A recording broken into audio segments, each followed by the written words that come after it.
And ఇటు శ్రీరెడ్డి గాని, లేకపోతే ఇటు శ్యామల గారు గాని, ఆళ్ళు కూడా మీ మీద చాలా కామెంట్స్ చేశారు.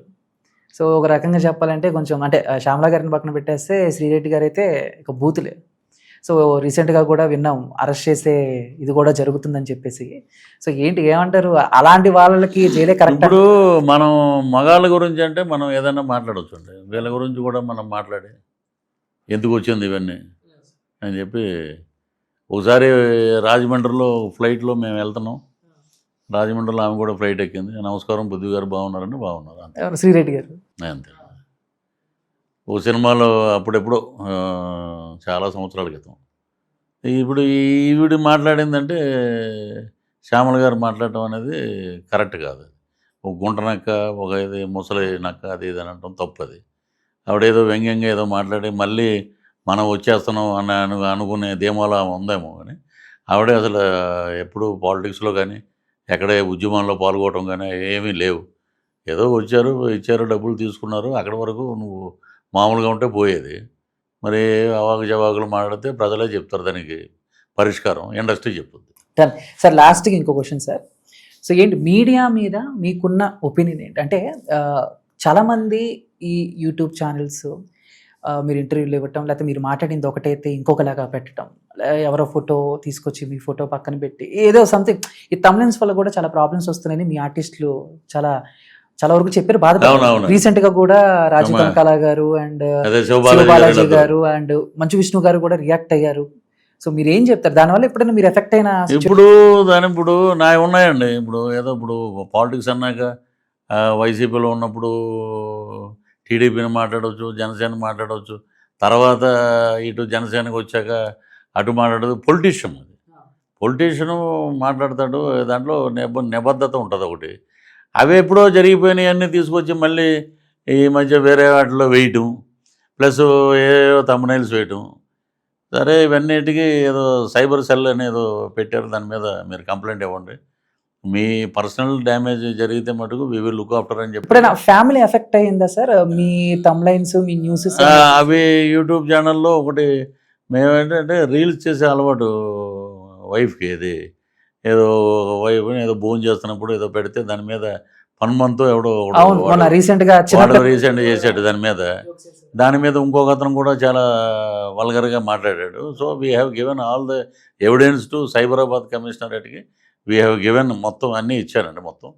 ఇప్పుడు వ్యక్తిగత జీవితాల గురించి, వ్యక్తిగతమైన దీని గురించి నువ్వు పెట్టడానికి నీకు ఏ అర్హత ఉంది?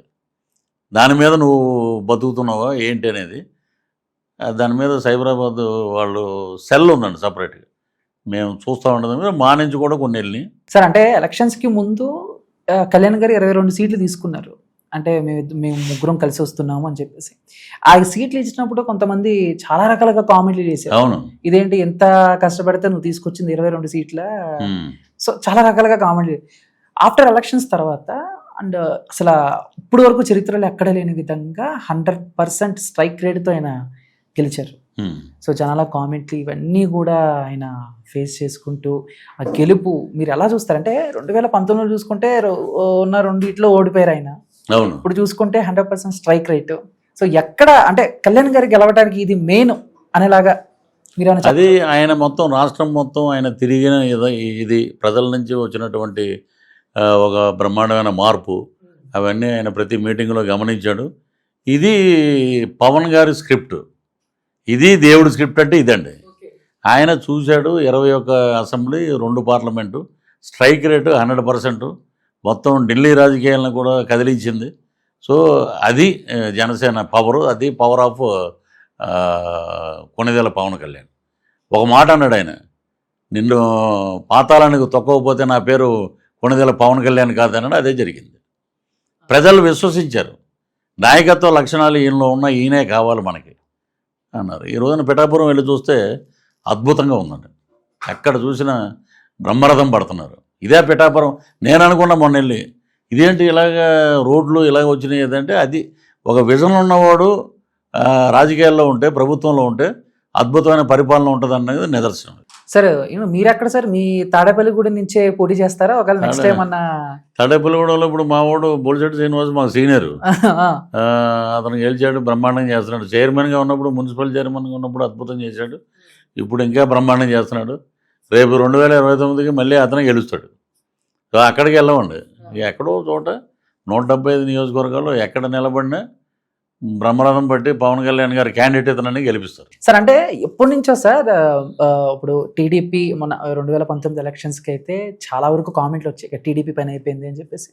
ఇక 2024లో మళ్ళీ టీడీపీ పుంజుకుంది మళ్ళీ. అంటే ఇప్పుడు ఈ టీడీపీకి సంబంధించి ఈ వారసుల విషయంలో అప్పుడప్పుడు హాట్ టాపిక్ వస్తూ ఉంటుంది. అండ్ టీడీపీకి నెక్స్ట్ వారసుడు లోకేష్ గారు అని, లేదు జూనియర్ ఎన్టీఆర్ గారే రావాలి అని చెప్పేసి. సో మీరు ఏం చెప్తారు? అంటే వింటూ ఉంటారు కదా మీరు కూడా.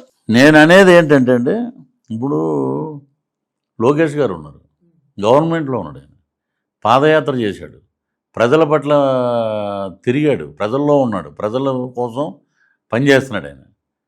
ఒకప్పుడు లోకేష్ గారు ఇలాగ మాట్లాడతాడా, అంత సీన్ ఉందా, ఎంత ఉందా అని మాట్లాడారు. ఈ రోజున మొత్తం ఒక క్రమశిక్షణగా, ఒక మాట తప్పకుండా బ్రహ్మాండంగా పవన్ కళ్యాణ్ గారు స్ఫూర్తితోటి ఆయన రాజకీయాల్లో వచ్చి మినిస్టర్ చేశాడు ఆయన.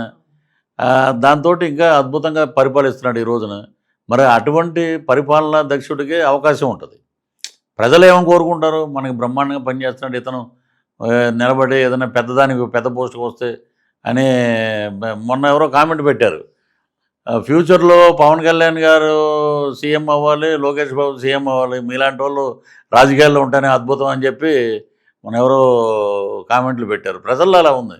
ఇక ఎన్టీఆర్ గురించి అంటే నేను ఇంతవరకు ఎప్పుడో యాక్ట్ చేసేవాడు, తర్వాత మళ్ళీ ఆయన ఎప్పుడు కలవలేదు. మంచివాడు ఆయన, ఇంకా బ్రహ్మాండమైన ఆస్కార్ అవార్డులు, నంది అవార్డులు కొట్టి ఆయనకి రామారావు గారికి వచ్చినంత పరిణితి, అంత ఏజ్ వస్తే అప్పుడు ఆయన రాజకీయాల పట్ల ఆయన కూడా స్పందిస్తారు. రాజకీయం వీళ్ళే చేయాలి వాళ్ళే చేయాలని లేదు కదా. ఎప్పుడైనా సరే తాతకు తగ్గ మనవడు అని అంటారు కదా చాలా సినిమాల్లో కూడా. ఆయన కూడా రావచ్చు ఏమో, వస్తే ఆయనే అవుతాడు.